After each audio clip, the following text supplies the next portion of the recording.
Hello everyone, how are you all? I hope you are all doing good. So, okay, మనం last క్లాస్లో ఇవి grammar part complete చేసుకున్నాం కదా. ఇవి compound adjectives, ఇంకా వాటి యూసేజ్, ఇంకా మనం ఓన్గా ఎలా తయారు చేయొచ్చు, అక్కడ ఇచ్చిన సెంటెన్సెస్ నుంచి మనం కాంపౌండ్ అడ్జెక్టివ్ ఎలా క్రియేట్ చేయొచ్చు అనేది లాస్ట్ క్లాస్లో తెలుసుకున్నాం. మీకు వర్క్ కూడా ఇచ్చాను, బ్లాంక్స్ ఇంకా ఇవి ఫిల్ చేయమని. So the remaining grammar part చూసుకుందాం. All of you first take page number 22. First page number 22 తీయండి అన్న. ఇక్కడ చూడండి గ్రామర్ పార్ట్లో ఏమి ఇచ్చాడు. Look at the following sentence taken from the story. ఇక్కడ మనకి ఇచ్చిన మన లెసన్ నుంచి ఒక సెంటెన్స్ ఇచ్చాడంట. ఆ సెంటెన్స్ లో ఆ సెంటెన్స్ ఏంటో చూద్దాం. ఫస్ట్ చూడండి మీరు కూడా. The boy is a pool. Next said the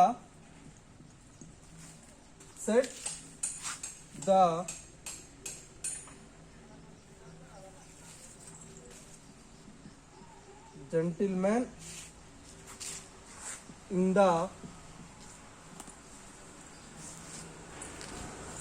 white waistcoat.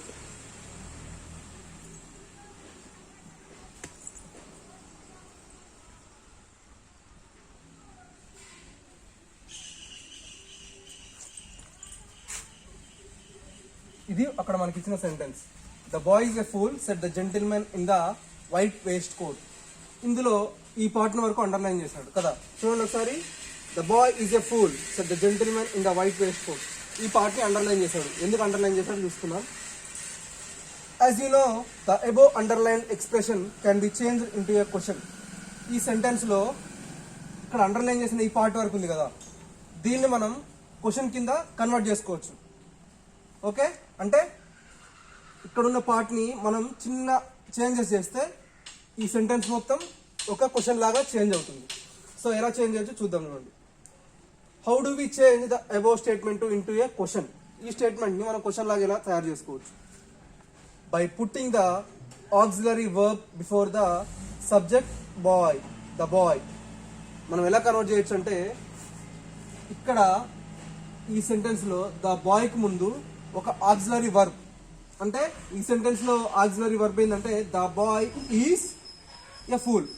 ఇందులో మనకి అతను ఎవరో తెలియజేసే వర్బ్ ఏంటి? ఆక్సిలరీ వర్బ్ ఇదే కదా. ఈజ్ అనేది ఈ స్టేట్మెంట్ లో, అంటే ఈ ఎక్స్ప్రెషన్ లో ఆక్సిలరీ వర్బ్. అర్థమవుతుందా? ఎందుకంటే ద బాయ్ ఈజ్ అని చెప్తుంది కదా. The boy is a fool. అతను ఒక ఫూల్ అని ఈజే మనకి తెలియజేస్తుంది. So this is auxiliary verb here. So ఇక్కడ ఏమన్నాడు? By putting the auxiliary verb before the subject boy. ఇందులో సబ్జెక్ట్ ఇది కదా, ఇది సబ్జెక్ట్. ద బాయ్ అనేది subject, this is subject, this is auxiliary verb. Okay, so by putting auxiliary verb before the subject boy. First auxiliary verb పెట్టమన్నాడు. Is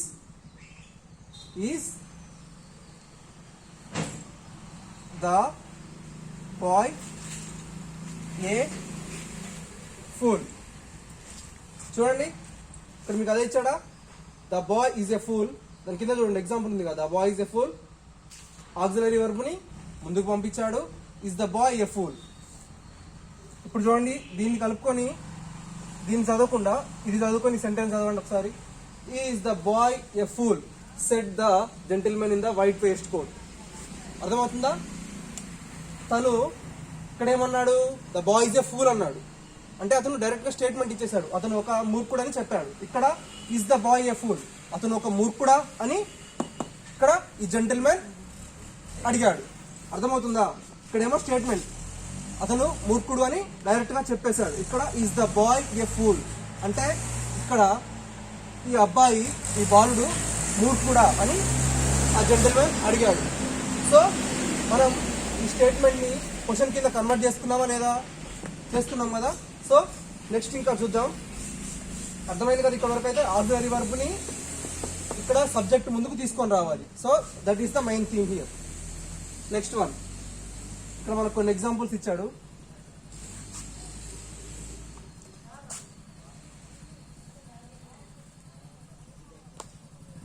ఇక్కడ మనకి కొన్ని examples ఇచ్చాడు చూడండి. Look at some more sentences. First one, I understand that he asked for more. ఇక్కడ చూడండి, I understand that he asked for more. ఇక్కడ మనకి మధ్యలో ఆక్సిలరీ వర్బ్ ఏం ఇవ్వలేదు. సో ఐ అండర్స్టాండ్ అన్నాడు కదా, సో ఇక్కడ ఏమి ఇచ్చాడు చూడండి, do I understand that he asked for more. మనం ఇట్లాంటప్పుడు ఏమేమి యూజ్ చేసుకోవచ్చు అంటే, మనకి జనరల్గా తెలిసిన వర్డ్స్ ఉన్నాయి కదా, is, do, does, did, didn't, ఇట్లాంటివి. ఇవన్నీ ఆక్సిలరీ వర్బ్స్ని సూటబుల్గా మనం యాడ్ చేసుకోవచ్చు. సో చూడండి, I understand that he asked for more. ఇక్కడ ఏమి ఇచ్చాడు ఆన్సర్, డూ ఐ అండర్స్టాండ్. అంటే ఇక్కడ డూ అనే ఆక్సిలరీ వర్బ్ని ముందు యాడ్ చేసి I understand that he asked for more. అర్థమవుతుందా? Next, Oliver asks for more. Sentence ఏంటి? Oliver asks for more. ఇది ఇక్కడ ఉన్న సెంటెన్స్. దీన్ని ఇక్కడ మనకి ఏమన్నా ఉందా? ఆక్సిలరీ వర్బ్ ఉంది అంతే, ఆక్సిలరీ వర్బ్ ఏం లేదు ఈ సెంటెన్స్ లో. సో మనం దీనికి సూటబుల్ అయ్యేలా ఏం రాసుకోవాలి? మనకి ఏమేమి ఉన్నాయి? Do, did, does,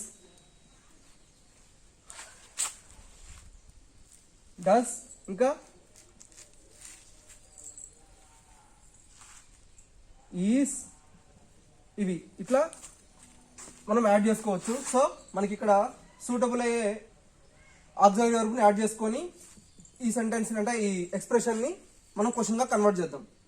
Oliver asks for more. So does Oliver asks for more. Okay, does Oliver asks for more. ఇక్కడ ఏంటి? Oliver asks for more. Oliver ఇంకా కావాలి అని అడిగాడు. ఇక్కడ does Oliver asks for more. Oliver ఇంకా కావాలని అడిగాడా? అర్థమవుతుందా? ఇక్కడ ఈ ఒక్క ఆక్సిలరీ వర్బ్ యాడ్ చేయడం వల్ల ఇది ఒక క్వశ్చన్ గా కన్వర్ట్ అవుతుంది. ఇది ఒక క్వశ్చన్ అయిపోయింది. చూసారా? జస్ట్ ఒక చిన్న వర్డ్, ఒక ఆక్సిలరీ వర్బ్ యాడ్ చేయడం వల్ల ఇక్కడ ఉన్న ఆన్సర్ ఇక్కడ క్వశ్చన్ గా కన్వర్ట్ అయిపోయింది. Next, the boys took there places. ఇక్కడ చూడండి, the boys took there places. ఇక్కడ ఏమి ఇచ్చాడు? ఆక్సిలరీ వర్బ్ ఏం యాడ్ చేసుకున్నాడు? డిడ్. ఆల్రెడీ టుక్ అన్నాడు కదా. టుక్ అంటే ఏంటి? తీసుకోవటం. ఇక్కడ అండర్లైన్ చేస్తాడు చూడండి, టుక్ అంటే ఏంటి?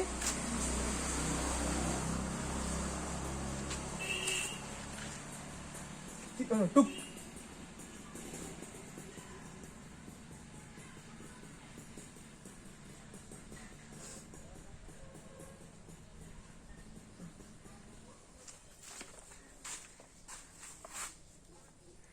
చూడండి, టుక్ అని అడిగాడు ఇక్కడ సెంటెన్స్ లో. So did the boys take their place. Already అక్కడ తీసుకున్నారా? The boys took their places. వాళ్ళు వాళ్ళ ప్లేసెస్ తీసుకున్నారు అన్నాడు. మనం దాన్ని క్వశ్చన్ గా అడగాలంటే ఎలా అడగాలి? Did the boys take. ఇంకా తీసుకోలేదు కదా, మనం అడగాలి టేక్ దర్ ప్లేసెస్. తీసుకున్నారా అని అడగాలి కాబట్టి టేక్ అని రాసుకోవాలి. ముందు ఆక్సిలరీ వర్బ్ యాడ్ చేసుకున్నాడు, డిడ్ యాడ్ చేశాడు. Okay, next, these sentences are changed into questions by placing do, does, did at the beginning. Such questions are called yes or no questions.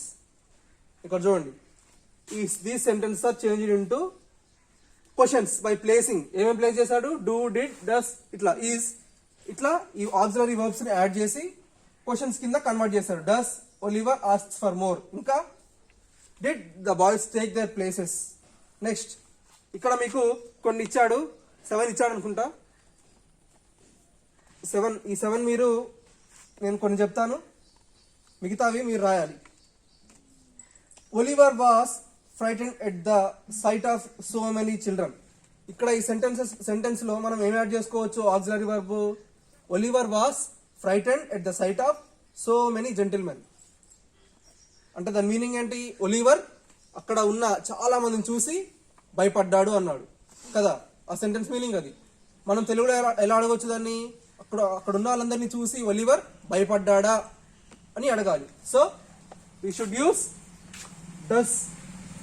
Does in the first sentence does ముందు auxiliary verb add చేసుకొని does Oliver was frightened at the sight of so many gentlemen. Okay, next you are an orphan. ఇక్కడ ఇచ్చిన sentence ఏంటి? You are an orphan అంటే నువ్వు ఒక అనాథవి అని చెప్పాడు. సో దాన్ని మనం క్వశ్చన్ కింద కన్వర్ట్ చేయాలంటే ఎలా? డూ ఇక్కడ మనం యాడ్ చేయాల్సింది ఏంటంటే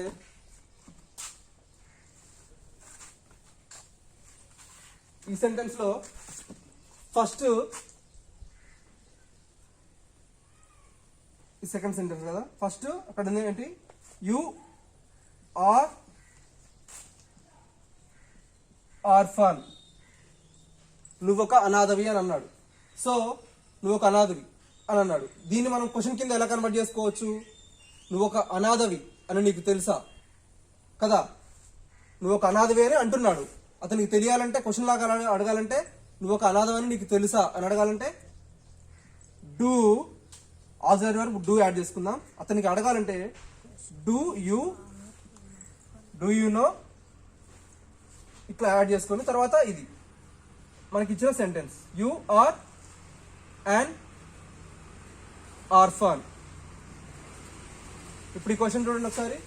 do you know you're an orphan, నువ్వు ఒక అనాథవని నీకు తెలుసా అని ఈ సెంటెన్స్ మీనింగ్. ఇక్కడ నువ్వు ఒక అనాథవని నీకు తెలుసా, that is the correct meaning. Next turn the page. You say your prayers every night. నువ్వు ప్రతిరోజు ప్రార్థనలు చెబుతావు అని ఈ సెంటెన్స్ మీనింగ్ కదా. నువ్వు ప్రతిరోజు నీ ప్రార్థనలు చెబుతావా అని అడగాలంటే దాని ముందు మనం ఏ ఆక్సిలరీ వర్బ్ యాడ్ చేయాలి? అంటే do you say your prayers every night కదా. నువ్వు ప్రతిరోజు నైట్ నీ ప్రార్థన చేసుకుంటావా అని అడిగాడు. నువ్వు చేసుకుంటావు అని చెప్పాడు. You say your prayers every night, నువ్వు ప్రతిరోజు నీ ప్రార్థనలు చేసుకుంటావు అని అడిగాడు. సో ఇక్కడ దాన్ని క్వశ్చన్ గా కన్వర్ట్ చేయాలంటే డూ అనే ఆక్సిలరీ వర్బ్ యాడ్ చేయాలి. ఇక్కడ మీకు ఇంకో విషయం చెప్తా చూడండి. విల్, క్యాన్, వుడ్, కుడ్, ఈ 4 ఎక్కడైనా ఒక సెంటెన్స్ లో కనిపించినప్పుడు దాన్ని మనం క్వశ్చన్ కింద కన్వర్ట్ చేయాలంటే వీటిని ఈ సెంటెన్సెస్ ని ఫస్ట్ సబ్జెక్ట్ ముందుకు తీసుకొని రావాలి. అర్థమవుతుందా? సేమ్ ఇట్లాగే ఇప్పుడు మనం ఆక్సిలరీ వర్బ్స్ అనుకున్నాం కదా, ఇట్లాగే ఈ సెంటెన్స్ ఈ కనిపించినప్పుడు ఒక సెంటెన్స్ లో వాటిని సబ్జెక్ట్ ముందుకు తీసుకొని రావాలి. సో ఇక్కడ చూడండి, you will pick oakum tomorrow morning, నువ్వు రేపు ఓకం తీసుకుంటావు అని అన్నాడు. సో దీన్ని మనం ఎలా రాసుకోవచ్చు?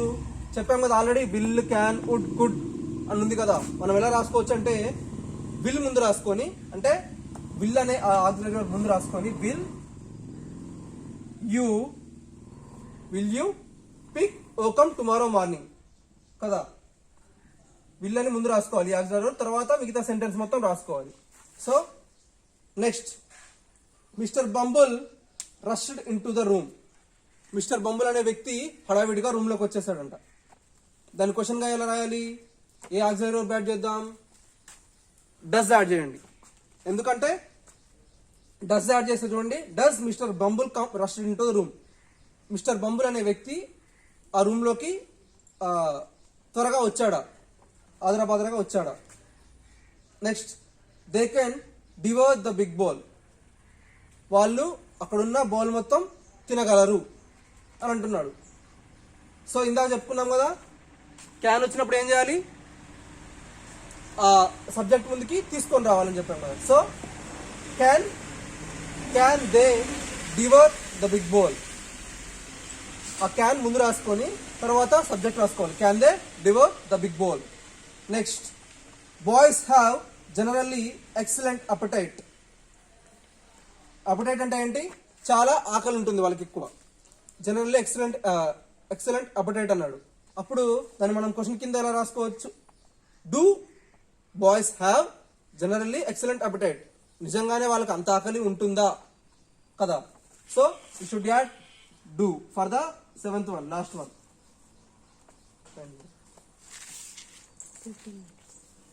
ఓకే, ఇవి నేనే చెప్పాను, మీరు చెప్పినవి క్లియర్ గా కరెక్ట్ గా రాసుకుంటే చాలు. నెక్స్ట్ ఇంకా చూడండి, ఇక్కడ నెక్స్ట్ సెకండ్ రోమన్ నెంబర్ చూడండి. Read the following sentence taken from the story. ఇక్కడ కూడా ఒక సెంటెన్స్ ఇచ్చాడు. You are brought up by the parish, weren't you? In this sentence weren't you at the end is called a question tag.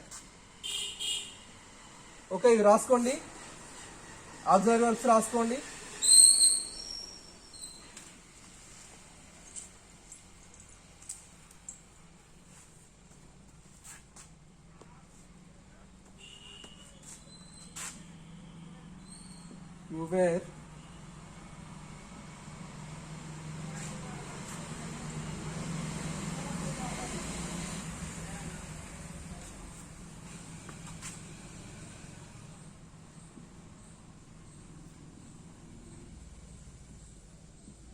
You were brought up by the parish, weren't you?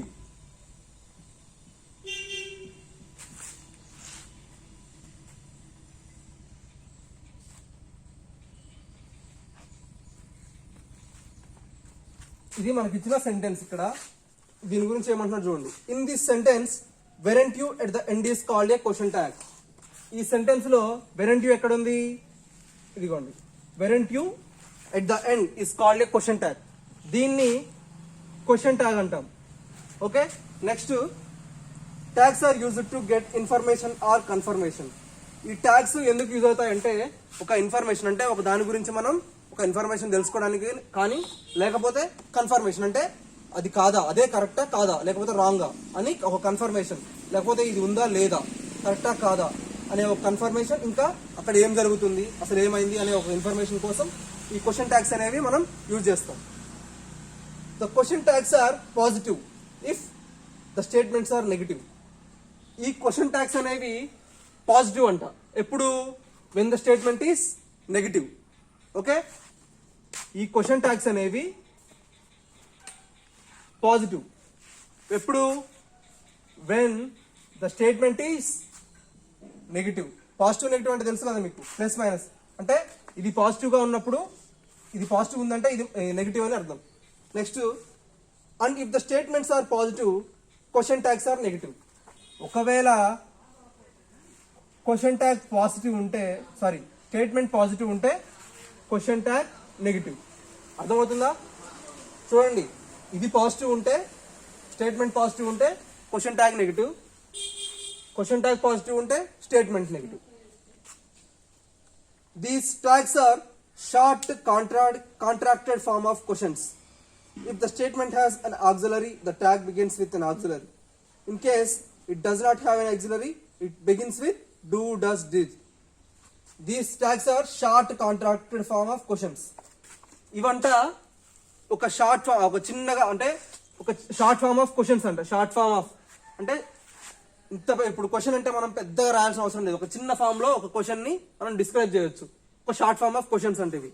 If the statement has auxiliary, the tag begins with an auxiliary. In case it does not have an auxiliary, it begins with do, does, did. ఒకవేళ ఈ statement లో ఎక్కడైనా auxiliary ఉంటే, auxiliary words ఉంటే ఈ question అనేది ఆక్సిలరీతో start అవుతుంది.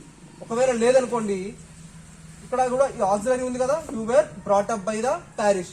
So ఇక్కడ క్వశ్చన్ లో చూడండి, వెరెంట్ ఆల్రెడీ ఉంది కాబట్టి ఇక్కడ అదే ఆక్సిలరీతో స్టార్ట్ అయింది క్వశ్చన్ కూడా.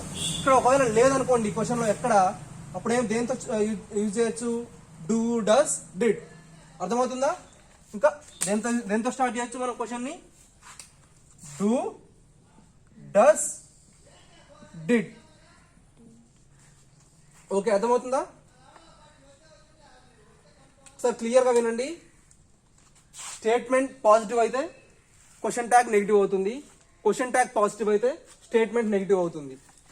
ఇంకోటి ఏంటంటే, ఇంకో దీంట్లో రూల్, ఇక్కడ ఈ సెంటెన్స్ లో ఎక్కడైనా ఆక్సిలరీ ఉందనుకోండి, ఇప్పుడు ఇక్కడ వేర్ అనే ఆక్సిలరీ ఉంది, సో క్వశ్చన్ ట్యాగ్ లో వెరెంట్ అట్లా వస్తుంది. ఇన్ కేస్ స్టేట్మెంట్ లో ఎక్కడా కానీ ఒక ఆక్సిలరీ లేకపోతే డూ, డస్, డిడ్ ఇవి 3 యూజ్ చేసుకొని మనం క్వశ్చన్ రాయాలి.